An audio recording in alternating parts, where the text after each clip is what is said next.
This is the story of the sinking of the Beauport, a Guernsey steamship coal carrier which hit Beauharnois on the 16th of Feb 1930. The Beauport originally went aground on Agenois, which is under the red pin. We'll cover the other two locations in a minute.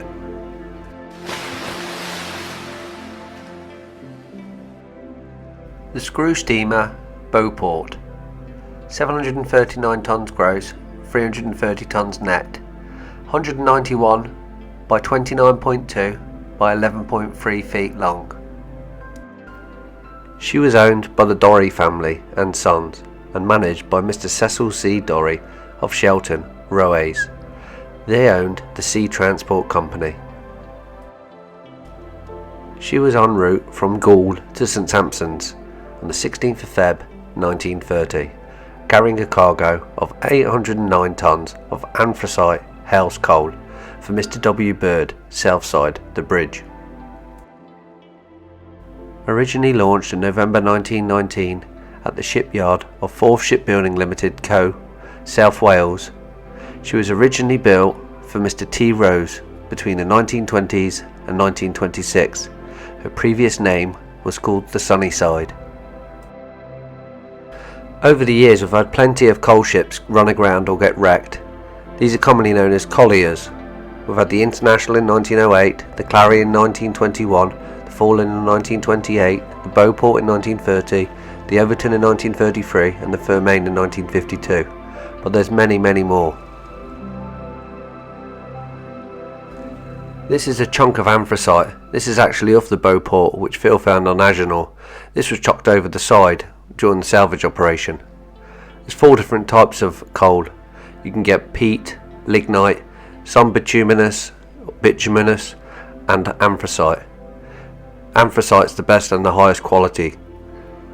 This coal either could have been the fuel for the steamer, of which it had 70 tons in her bunker, or 809 tons, which is destined for house coal for Mr. W. Bird, Southside.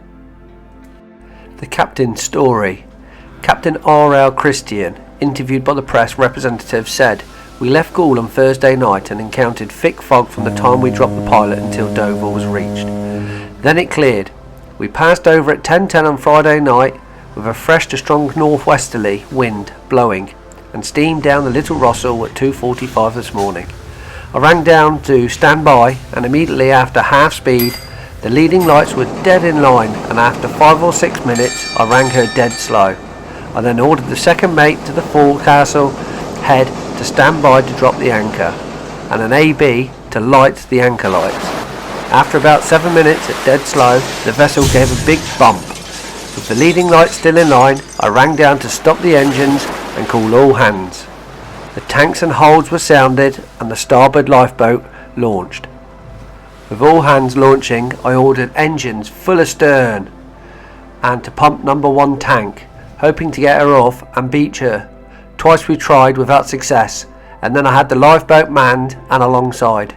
The ship took a heavy list to starboard and began to settle down.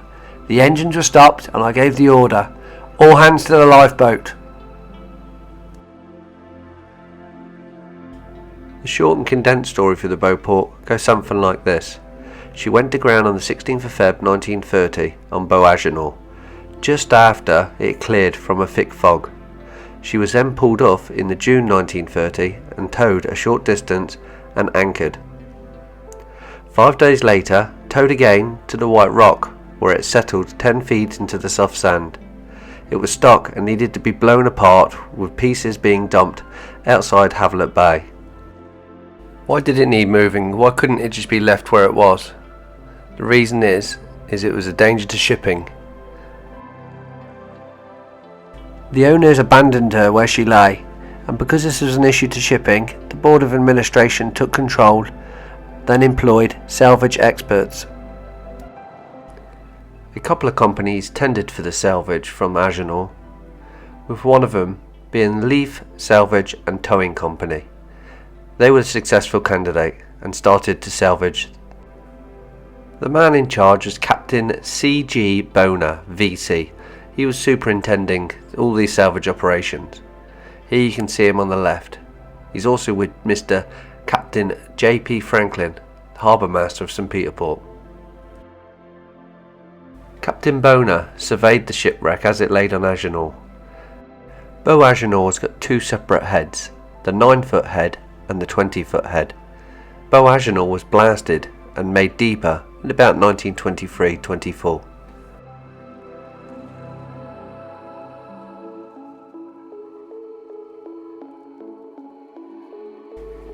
With the blasting of Beauhar's on the 20th of April, the States approved the scheme in principle, and on May the 25th unanimously voted a credit of £1,000 for diver Lambert to undertake the work of removing the rock. It was stated that this would have an effect of saving £70 to £80 a year on the upkeep of buoys and moorings.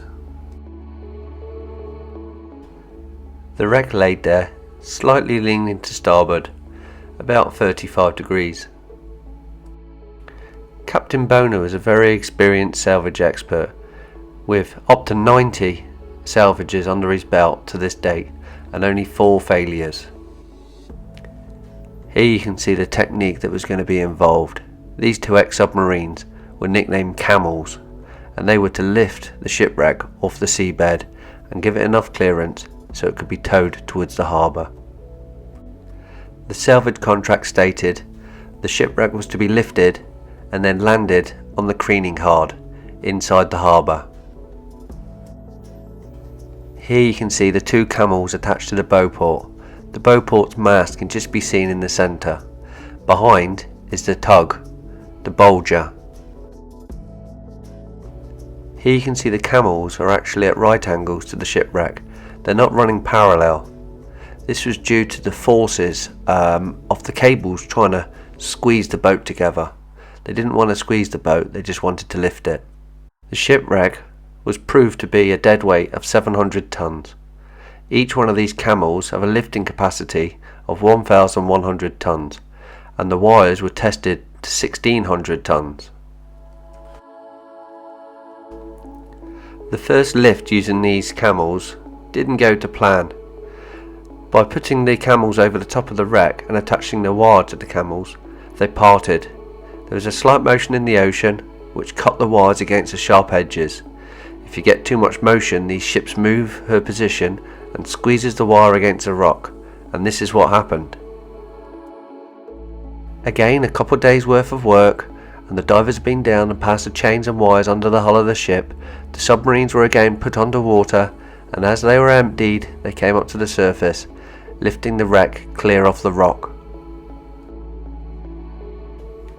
The shipwreck was then towed, after a couple of months of being stuck in the fairway, down towards the White Rock, as the Bulger took the strain and towed the submarines, which was carrying the wreck, although the wreck could not be seen as it was still submerged below the surface. A predetermined area was decided on by Captain Boner of where he wanted to put it. He didn't want to tow it across the harbour mouth, and he didn't want to put it into a snaggy area at Salary or Belgrave Bay, so a sandy patch with vegetation on the bottom was decided upon just outside the White Rock. The shipwreck had a clearance of 46 feet below its keel, but it could not be carried into the harbour in this way on the camels. It was considered too dangerous, as they had already had snapped hawsers or snapped cables. The plan was to get it into shallow water so it can be left on the seabed. Shallow enough water that you can get pumps into the top holds and try and refloat her. Here you could even put divers down and check on the holes that are bound to be in the hull. This couldn't be checked while it's on Agenor, as it was leaning against the reef, with no room for divers. Captain Boner stated, "As soon as I get her into the safety of the harbour, my job is finished." It is not often, however, the salvage operations are carried out in the presence of a grandstand of spectators. The stand being provided by the White Rock Pier. Captain Boner has been receiving congratulations of the States on the prompt and efficient way in which he carried out his job.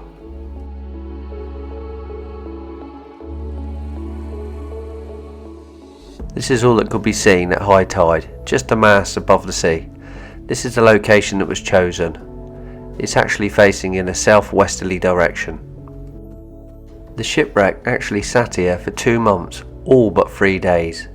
In later questioning of Captain Boner, the question was asked, how long did she sit there without any movement whatsoever? Well, nearly 2 months. Did she sink into the sand? Not a bit. What happened? Well, we had a very heavy sea rolling in on the 21st of August, approximately, and the ship worked very heavily and worked her way down into the sand to 10 foot 6 inches. During this 2 months, have you been sitting in your cabin all the time? Well, no sir, we got the ship blocked up. We tried to get the ship pumped out. The cross bunker hatch was above the water at low spring tide. We covered the hatches over. We had a certain amount of success, but were not able to do it. And how many wedges did you say you used? Approximately 3,000. Were those the holes caused by the original stranding? Yes, they were.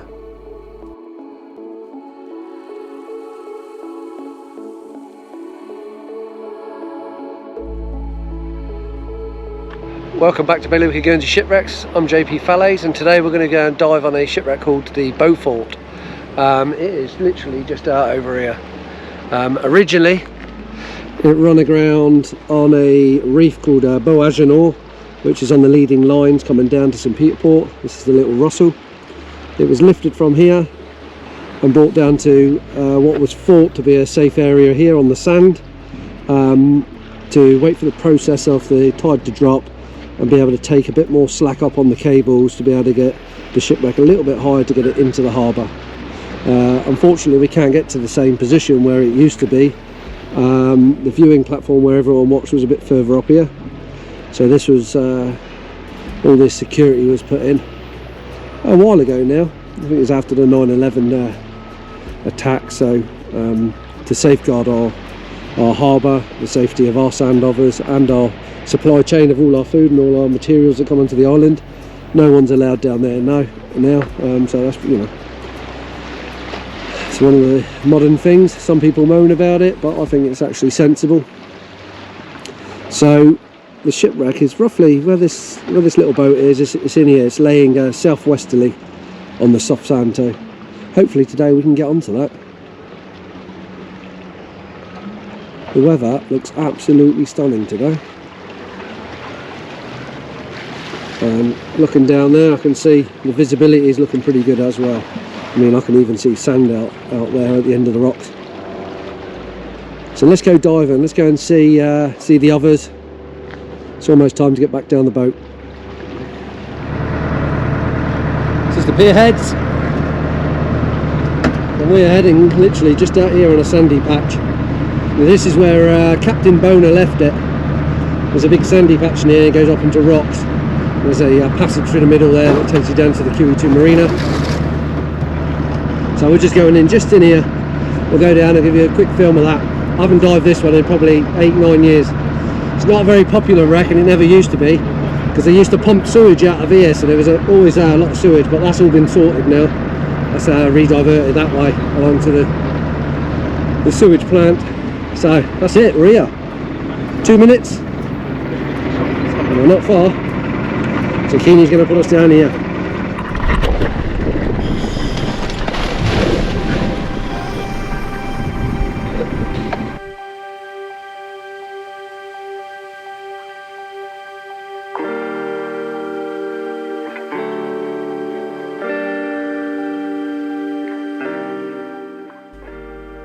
Check out this piece of metal, probably a rib or something off the shipwreck. Look how camouflaged this spider crab is. I can barely notice it.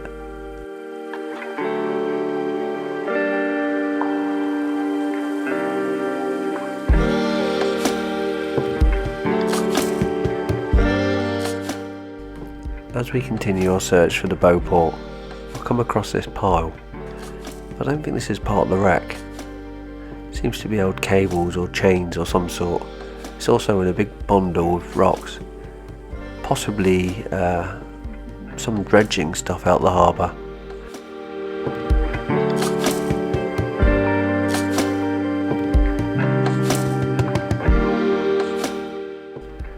As I go in for a closer look, I start to notice and see things on the side of the rocks. Look at this. It's a little ormer just hanging on. Turn my lights on to get a bit of light. Can you see him just here? And here's another as well, just down here. And when there's an ormer, you always tend to get a top knot. Look at the size of this one. Just give him a tickle.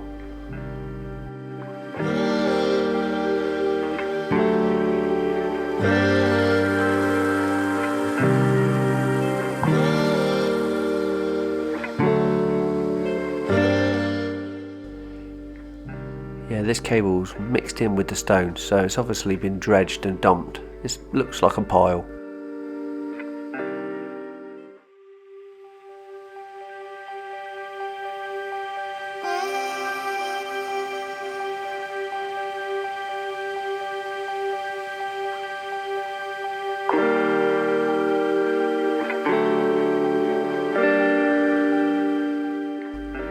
Now I've entered out onto the eelgrass to see if I can find the shipwreck. Some old crab pots. There's a few crab pots around here that have been lost. And some sugar kelp.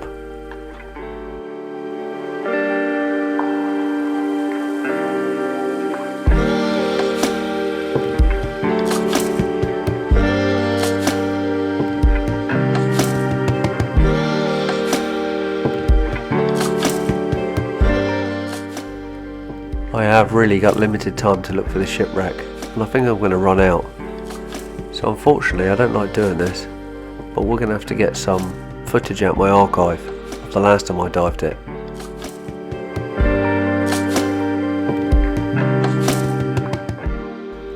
Apologies, the conditions in this dive weren't as good as the one we've just been in. Here you can see ribs.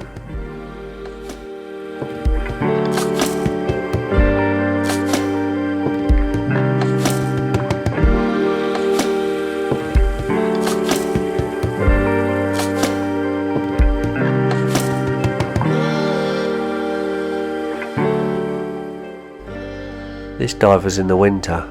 If I remember rightly, it was 1 January. You can see there's a bit of ground heave going back and forth.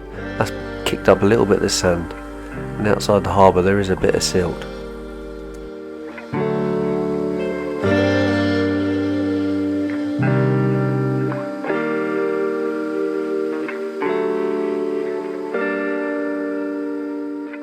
Here you can see some really big, thick, heavy plates. What we're seeing is probably the sides of the vessel. I wonder if there is still 10 foot of shipwreck still buried below the sand here. I'm guessing there must be.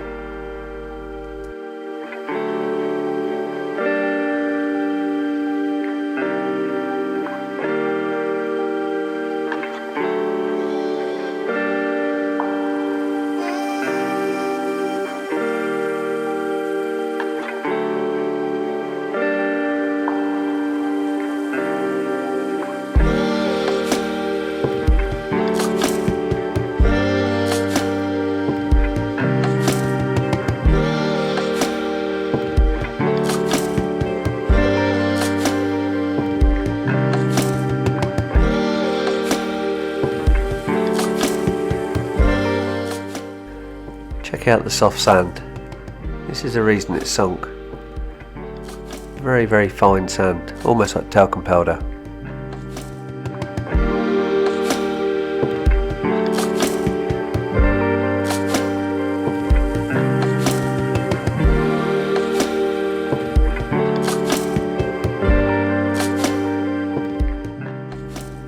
This wreckage is in no real shape.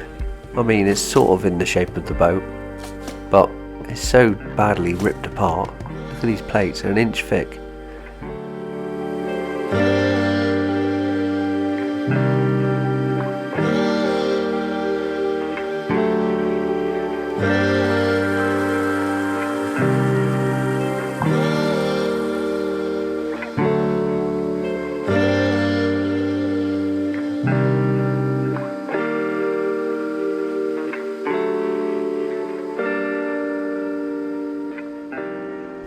Here you can see the rivet holes would have all been riveted together. These are definitely the plates which would have been on the side of the boat. I think this is a rubber hose.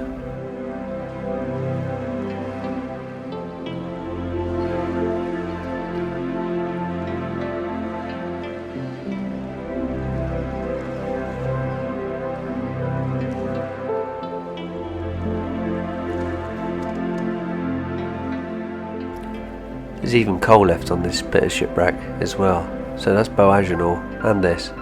I suppose it would have been very hard to get all the coal out of the hold, especially when it's underwater.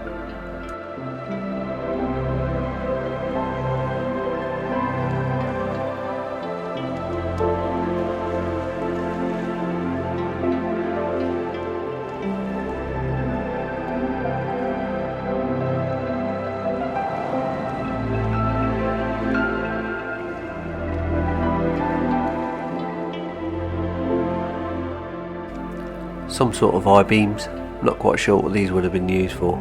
Possibly they're slung underneath the deck to hold the deck up. Or they could have even been the beams that go across the holds, which then you put the timber planks on.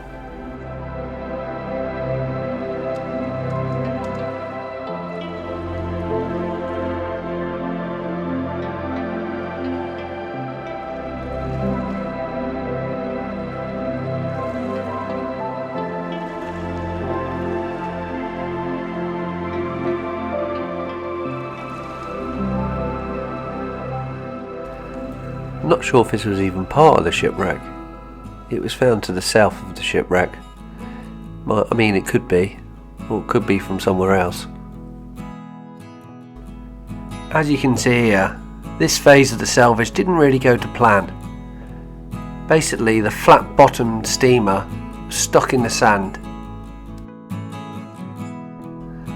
Like a welly boot in mud, it's very hard to pull it out.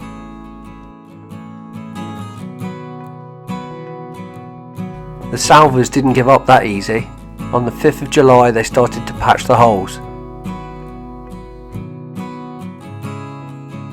By the 11th they'd actually managed to complete the job of sealing up all the holes, and they were going to try and refloat her by pumping. On the 14th of July further pumping was done, but the tide just rose too fast and the water poured in faster than it could be pumped out. Time for new, bigger pumps. Pumping operations were resumed again on the 29th of July, and they managed to lift the stern, but the bow was firmly stuck. Another 2 weeks go by, and on another big spring tide, another hole has been discovered, and this would need to also be sealed up. The camels were used once again on the 13th of September. The hope of the steamer floating under her own buoyancy is now starting to wane, with 3,000 tonne per hour pumps being used, to still no effect. Hawsers were passed under the stern and through the rudder, also through the hawser pipes where the anchors used to sit, but this was just tearing the wreck apart. 2 experimental shots were done on the afternoon of the 11th of September 1930.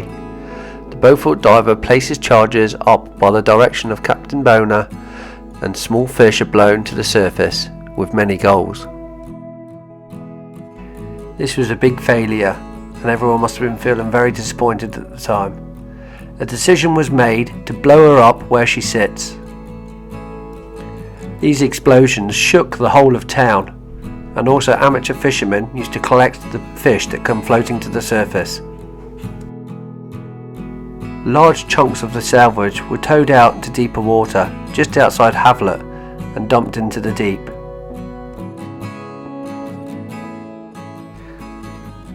By the 14th of October 1930, Leaf Salvage are ready to head back home to Edinburgh.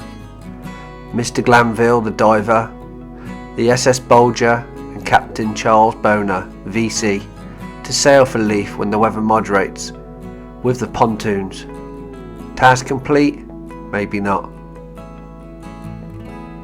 On the 20th of October 1930, news received in the island, the Bulger safely arrived in Edinburgh. Here you can see in 30 metres of water. It's home to loads of pelting. This is one of probably 3 or 4 lumps of large parts of metal just laying on the seabed.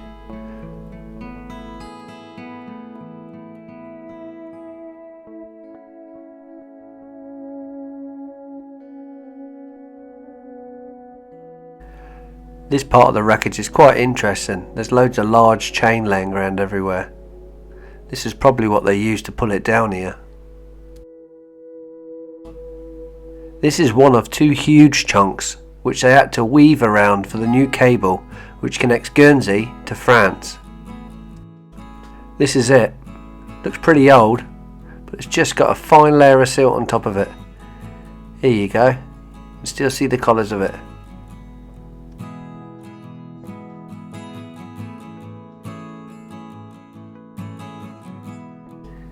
In the Royal Court, an action to recover all the costs which the States or the Board of Administration had incurred, and it was actioned against the Sea Transport Co. Limited. It was entered onto the pleading list on the 3rd of January 1931, and on February the 18th 1931 the case was first heard, and the exceptions pleaded by the counsel for the company were rejected. They rejected on the grounds of it would have cost less than £6,250 if it had been dispersed in the deep from day one. Another case was heard at great length on November the 12th 1932.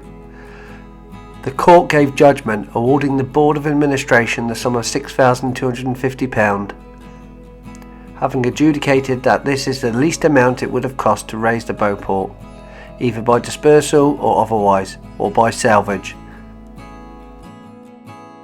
Advocate Randall suggested that to accept the idea of dispersing the steamer for, say, £739 would have been better for the State's Council, hoped the court would arrive at the conclusion that the steamer would have been satisfactorily dealt with for less than the £6,250.